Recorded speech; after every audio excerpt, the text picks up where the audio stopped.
What's up guys, my name is Ace, and today we're going to be doing something that a lot of people have been requesting from me for quite some time now, and this is a spectating sort of a series. I know a lot of other YouTubers are doing this, and it's very popular with Warzone.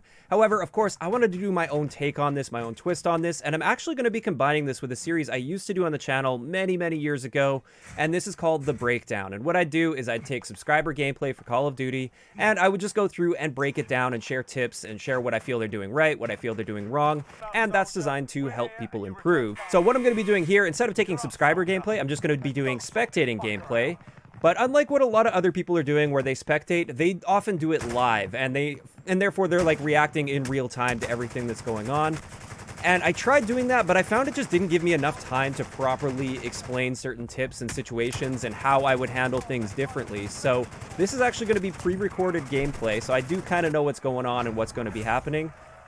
But the main thing is I want to have the potential to pause the gameplay and talk about things whenever necessary. And also I can skip through some of the boring parts so you're not just stuck there watching some random loot for 10 minutes or something like that. But let's start off right here. This guy just killed me in the gulag, and he's coming back into the match right now. Now, what I am typically looking for if I'm dropping in, coming off of the gulag or something, I want to be looking for contracts. I want to see how many contracts, what type of contracts are available in the area I might be wanting to land in. And this can tell you a few things. First up, you might just want to get a contract, especially early on like this. He's now kind of starting from behind because he has to come out of the gulag here.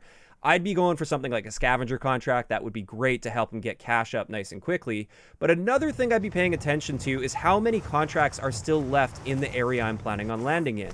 If there are very few or no contracts available, that typically means there are multiple people in that area. People have already taken the contracts there. Now, this isn't always 100%. Sometimes there's just no contracts that spawn there. But you can see here, he landed in this area. Not many contracts, and I don't know if you heard that, but there are footsteps above him right now. And I'm not too sure if he heard it, but he is sort of moving methodically and slowly here, kind of crouch walking around. Or I guess he's not crouch walking yet. He should be, though, if he heard those footsteps. But he's just getting some guns here, and now he's going to work his way up the stairs, I think. And again, I don't know if he heard these footsteps or not. It kind of seems like the way he's playing here, he didn't hear those footsteps. But this is the first issue I found here. Coming upstairs like this is absolutely the wrong way to do it. This is probably the worst thing you could be doing here.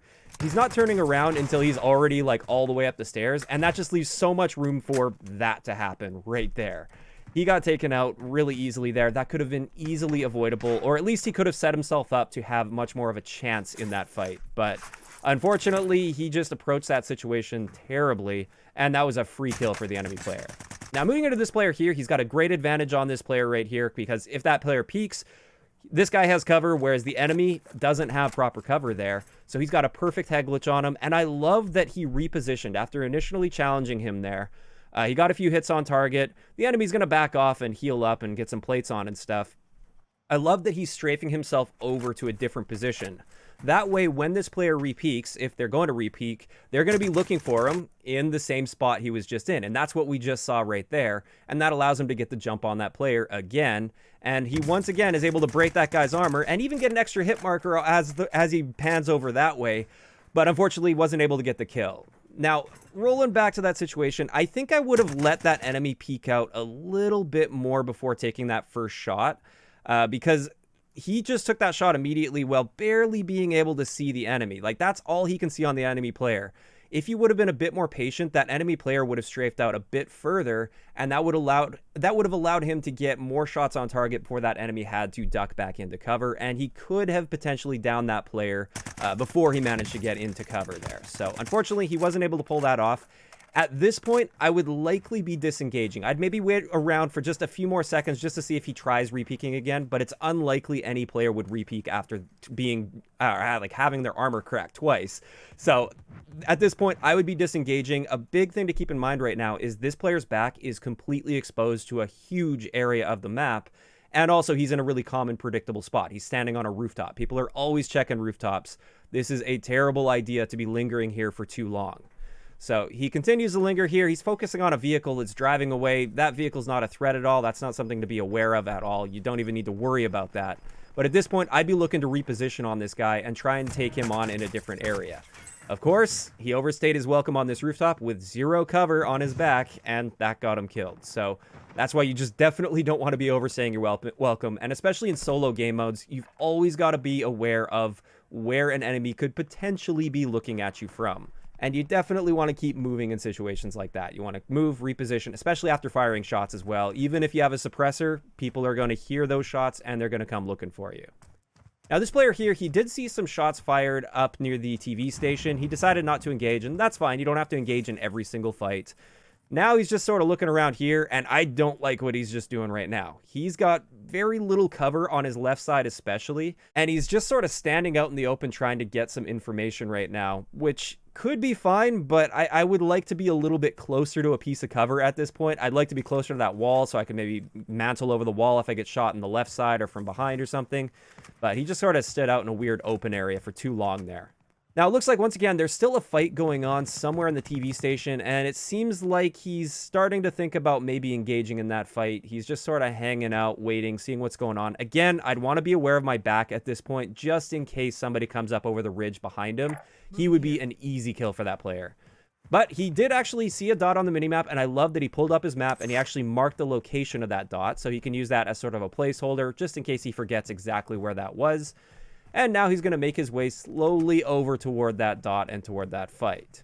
Now, at this point, I think he's taking things way too cautiously. And again, he doesn't have a lot of cover while he's doing that. He took way too much time out in the open here, just like crouching right here. You don't want to do that. There's no reason to be crouching right here.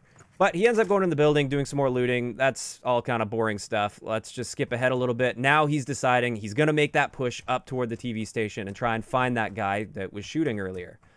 And I like that he's taking things fairly cautiously. He's having a peek over top, seeing what he can see. If he were to be engaged right there, he could easily crouch down, get cover. So he actually handled that quite well. And I like that he's not just running directly toward that. He's sort of looping around, trying to gather as much information as possible. Now, listen right here as he's about to mantle over the wall. Okay, I might have just talked as that was happening, but let's just listen to that again, just as he's about to mantle over the wall. Just pay attention to the sound here.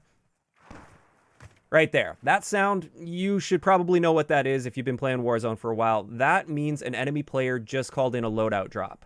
And you can see on the minimap here, there is a buy station right beneath the tower over here. So that means that loadout drop was called in somewhere in the area of this buy station. It sounded like it was a little to the left, but in either case, somebody just called a loadout in, and it usually takes about 10 to 15 seconds for a loadout to hit the ground. So the moment you hear that, you should be pushing. There should be no hesitation whatsoever. You should absolutely be pushing that immediately. And what he does instead is, sure, he pushes up toward this building, and then he just sort of hangs out. He just gave that player way too much time to get their loadout. Now that player has loadout guns. This player does not have loadout guns.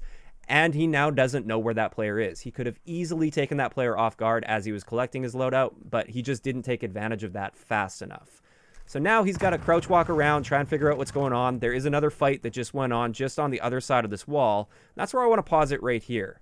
If you come up onto this little dirt mound, you can easily head glitch and peek over top of this wall. And it was very clear that the shots were fired just on the other side of this wall. So that would actually be a really quick cleanup because both players were likely hurt in that fight that just took place. So he could have just got a super easy kill with the quickest and easiest and also extremely safe move of just using this dirt pile to head glitch over. Instead, what he decides to do is just back off and wait. And this could have gone a different way, but he actually managed to kill this player here. I think that was primarily luck-based. He happened to take that player off guard because the player didn't know he was there.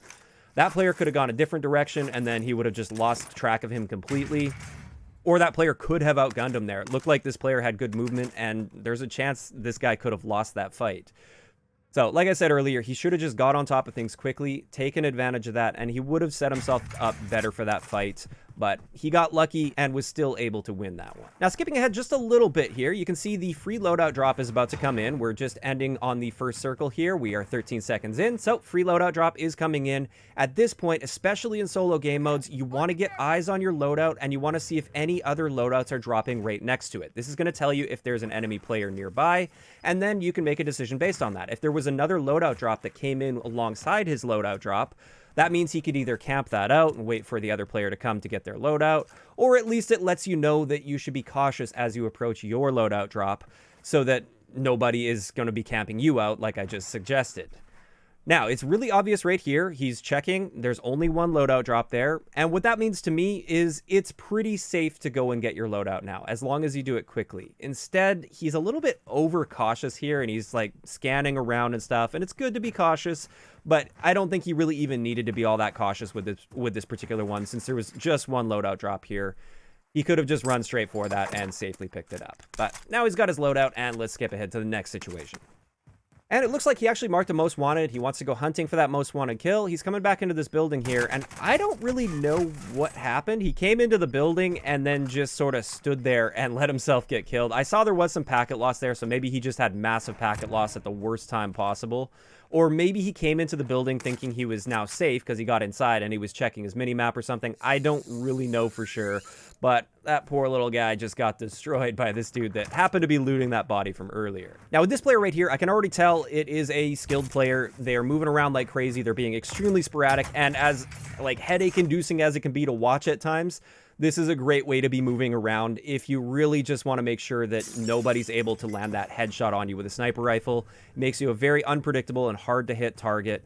And this is what you should be doing if you're really on point all the time. You don't always have to do this, but if you're really trying to maximize your effectiveness, it's good to get in the habit of constantly slide canceling around, just moving constantly, never standing still for even a moment. Now, instead of going direct to his loadout drop, you can see I just pulled up the mini-map here. All of the people that would have been downtown, which keep in mind there's usually a fairly high density of people that land downtown or stadium, they're now being forced into the circle here, and this player is sort of guarding the edge of this circle. There is almost definitely going to be at least one player, but likely even more than one player that's being displaced from downtown or stadium, or maybe even hospital, that are going to be coming in toward the circle here. So he is very aware of that from what I can tell, just judging by the way he's trying to set himself up and the movement and everything. He's trying to get himself in a good position to gatekeep the edge of that circle, and that's an excellent technique, especially if it's one of those situations where somebody is coming from a traditionally high traffic area. So he's checking all his windows here. He's checking to see if he has anybody just sprinting directly into the circle. You often catch people off guard doing that. It's a great way to get kills in solo game modes. And the thing is, usually the players that are doing that and they're waiting to the last minute to get into the circle, they don't tend to be the highest skilled players out there. They're usually riding the gas because they're scared to get in fights. So they're often very, very easy kills. Now, another thing I wanted to point out here that I just like that he did, since he doesn't have a sniper rifle, he's not breaking the glass here, and that's great. What that'll do is if somebody does happen to get a line of sight with a sniper rifle on you, they can't get a one-shot headshot on you if you've got full armor plates equipped, which he does. So that's excellent, and also it makes you a little bit harder to spot at a distance if the window isn't broken. However, if he had a sniper rifle, I would say he should have broken the glass first, and that way he could get a one-shot headshot on somebody. But that wasn't a worry of his because he didn't have a sniper rifle in the first place. But you can see there's that guy coming from downtown, and he stopped at the first buy station available. So good positioning on his part. He set that up so it would just be a free kill for him, and it worked out quite well. Over here, he notices two vehicles, and this is not a spawn point for the vehicles, so he's definitely coming over here to check to see is somebody still hanging around. There was obviously a fight that went down over here, but it looks like people have moved on from there. I actually thought that was a C4 on the back of the vehicle as well. I'm not familiar with this vehicle skin, but it looked like he thought that was a C4, and he just double-checked there, which, again, it's good to just always be cautious. If you think you might see something and you have the time, just have another look, because if that was a C4 on there, then it would have been a free kill for somebody else. But now he just wants to get himself positioned into the circle here, and at this point, I would already start to be thinking about where I want to be positioned toward the end game. As it is right here, we have this giant ridge line. This is all high ground, this is all low ground down here. At this point, like, you could go hunting for kills down in the low ground area. There's likely people camping in these buildings because it's solos and that's what people do. Or you could loop around and try and get high ground so that later in the game, you're not going to get stuck on the low ground being camped out by some sniper on high ground. So it really depends on your playstyle and what you're going for here, but those are your two different options. Higher risk going for kills down here, but more potential for more kills by the end of the game, whereas you could have looped around and been a bit more safe and try to set yourself up around the military base. But it turns out he decides to go down low. It looks like this is a fairly good and aggressive player, so he is looking for kills. He's hunting for kills. You can see there's a few vehicles around him as well. And he doesn't have a trophy system on his, and we don't have enough information about the other vehicles, so he decides to just bail, get out of that vehicle, and get some cover. That way, if those vehicles did decide to push him, he could handle that situation a lot more safely and effectively.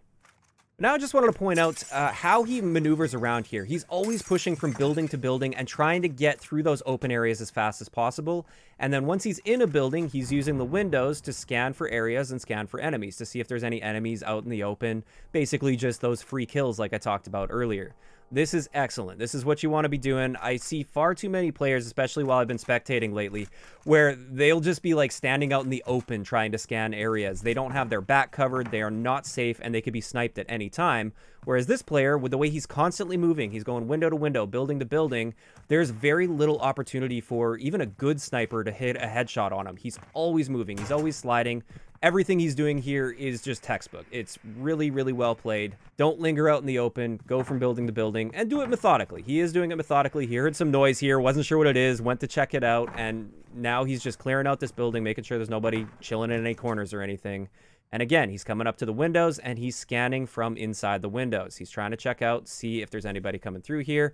This is an area where if you pull up the map, again, there's going to be people that are stuck over in this area here. This is super hot zone. Everybody that landed superstore or storage or factory or anywhere even south of that, they are now going to have to cross this river, and they know it. So his positioning here is great to cover anybody that has to cover this giant open area. And now he's got a second floor window to be checking that with. And this is excellent. This is a great position to be in. And it's very likely there's going to be some people covering this open ground at some point soon. So he's got himself set up perfectly to handle those people. And he doesn't really do a whole lot. He knows this is a good position. He's just kind of holding this position. I believe he's moving from building to building, window to window still, doing it very methodically. And there you go. He found his first target, somebody that had to cross across that little creek there. But he's still keeping an eye out. He's not getting tunnel vision on that one enemy. This is another thing I see beginner players do all the time.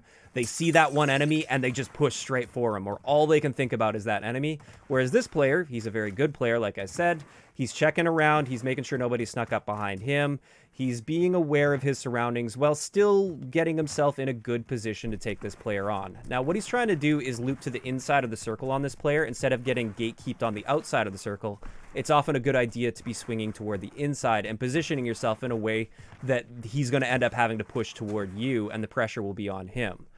So at this point, he's getting a little bit closer. I think he knows which building that player is in. He knows that he's somewhere in that building, so he's just waiting to see if he's going to peek out the attic window or anything. But again, he's not getting tunnel vision. He's checking to the left. He's checking to the right. He is being aware of his surroundings outside of that, while still having that goal in mind of pushing that building. Now that player just exposed himself by firing an unsilenced gun. He's actually got a couple options here to get into this building. I just wanted to point this out for somebody that might not have known.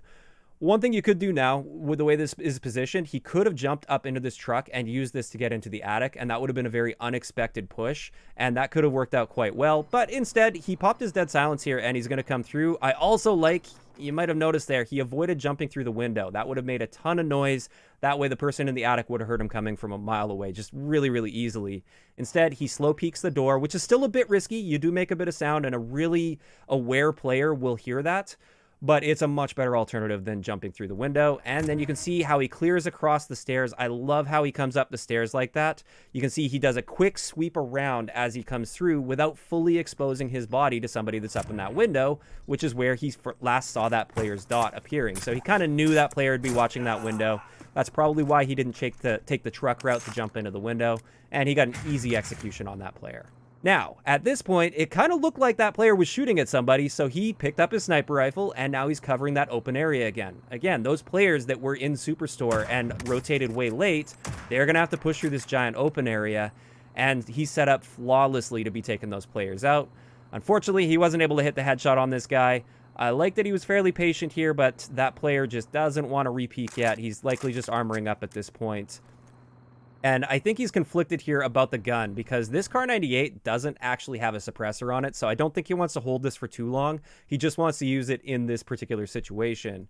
And unfortunately, he's not able to get the shot here, but you might have noticed a bunch of bullets coming by. That guy just got killed by another player, and that other player is likely somewhere around where I just had that cursor on the minimap. Those shots came in at roughly this direction, so that player was likely right here, and he just killed the guy from across this way. And this player is obviously fully aware of that, so now he's going to be gatekeeping and trying to camp out that player before he crosses that open area. And I think we just saw a peek of him over there, but I don't know if this player saw him yet. But he's trying to rotate, get into a different position, and just try to get the advantage on this player and set himself up to have the advantage. Well, also getting to the buy station. I believe he's going to buy a UAV. Yeah, that's a good call. He bought a UAV. And it looks like that player actually snuck across and got the cargo truck in time. Or that could have been a different player that got it. But at that point, it's just a loss. No point in shooting at that cargo truck at this point. That would just reveal your position unnecessarily. That's a pointless fight to be taking at that point.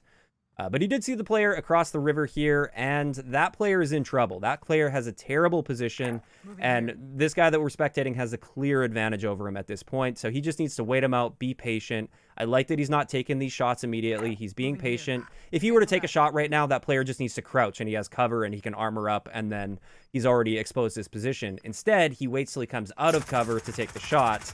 But unfortunately, his position wasn't as good as it could be because that player was able to get down into the ravine there and get cover that way. But I also really like that he immediately puts pressure on this guy. You don't want to let this guy now beat you to this building that's on the right side. You have to push that guy immediately and take advantage of that, which he did, and it worked out really well for him. So good job not hesitating there. You can't hesitate in that situation. You've got to put pressure on while you still have the advantage over him. So yeah, nice, easy gunfight win. Now, he was aware of that dot that I pointed out earlier on the minimap behind him. I don't think he's too concerned about that player at this point. He's just trying to push through, get all looted up and everything. And this is now a technique that you often see higher skilled players using when they're hunting for kills. If you're just trying to position yourself to win the game, you want to try to really be getting high ground at this point, setting yourself up maybe somewhere in this area over here because there's a bit of a ridge that you can use for cover. So you got a nice little safe zone here. It's very likely somebody or even multiple people have been camping in these buildings right here. So they're going to be pushing up. So you could also push and try and hunt those guys. Instead, what he decides to do is focus on the wider area outside of the circle where there's going to be the most amount of movement. And he ends up rotating through that area instead in order to try and get some kills. I think he just wanted to come check these buildings first, which is a good idea as well. Come check these buildings because there's likely somebody camping in there. But it's also a good idea to not just push directly into these buildings if you expect somebody's just sitting in a corner waiting for you. So I like that he decided to not push in there. Solo game modes are like a horror game if you're trying to push into a building where you expect a camper to be. So he decided to not push in, and that was good. And I think at this point is when he decides he wants to be rotating back the other direction.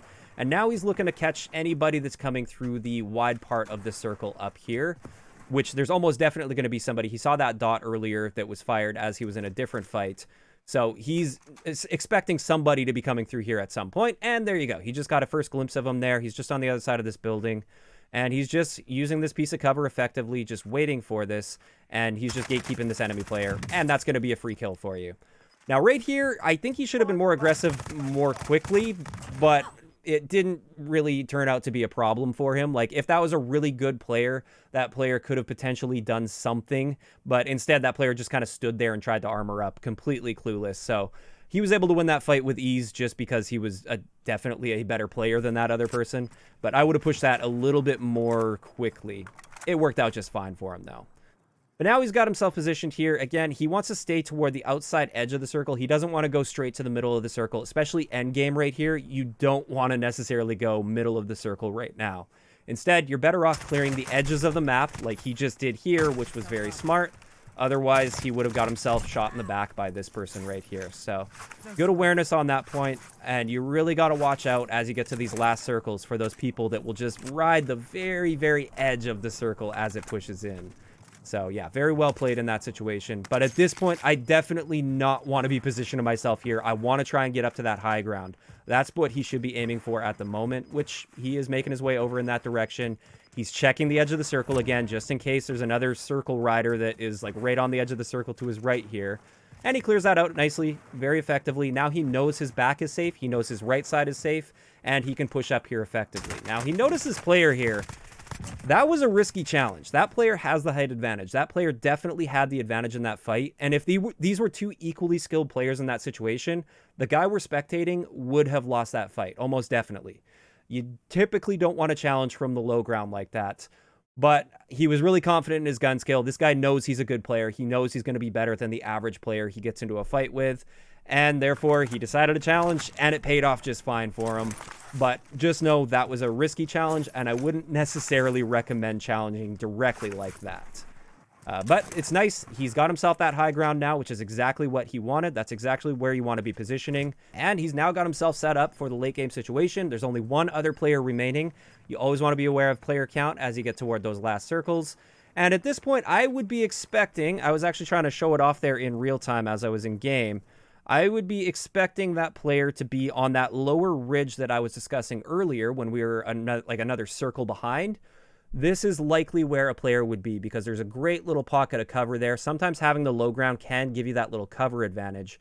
It's unlikely he'd be up in this area because there's just not enough cover over there, but he could be on maybe one of the rocks. So I would be checking all the rocks, checking all the trees, but that's where I'd be expecting that player to be at this point, just judging by the terrain and the landscape. Although I'd be very cautious about this big rock that's in front of him, right on the left side of the screen right here. I'd be very cautious of approaching that rock for sure. But you can see he's crouch walking around, which is fairly good, but also risky because he is out in the open. He's not really close to a piece of cover right now. So if the enemy did get eyes on him at this point, he's kind of a sitting duck.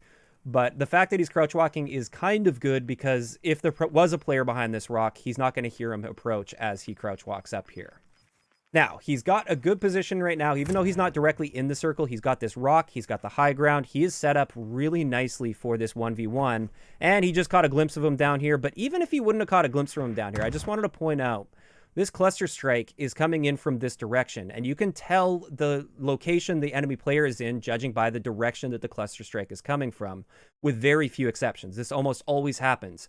Since the cluster is originating up here and moving its way down toward the circle, that means that enemy player is in this area. So even if he wouldn't have caught a glimpse of that player, he would be able to tell exactly where he is just based on where this cluster strike is coming in from. And right now, he's got a clear advantage. He's got the high ground, he's got the cover, and he's going to have the circle advantage too as time goes on here. So I think he's quite confident he's going to win here, and he decided he might as well use this bow right here. I don't think this is necessarily like the smartest, most safe move or anything to be doing, because if he gets peeked by that player, and if that player was really competent, he could lose that fight pretty easily. But again, I think this player is just quite confident, so he was messing around. Might as well use the bow. He's got himself set up flawlessly, and of course he's going to win that fight. And there you go. Textbook win from this player. We actually ended up spectating a very solid player. I was surprised. When I've been doing this spectating earlier, it's often really bad players doing really strange things. But this guy is a great example of what to do right rather than what not to do. But with that, that's going to wrap it up for this breakdown and spectating. I still don't know what I'm going to call this series. Maybe if you guys want to let me know in the comment section below what you think this series could be called, that would be great. I'd love to have some suggestions. And also, just let me know if you enjoy this type of thing. If you do, please leave a like. That'll give me an indication of whether or not I should be continuing this type of a series. And yeah, that's pretty much it. Thank you guys so much for watching. I'll talk to you guys next time.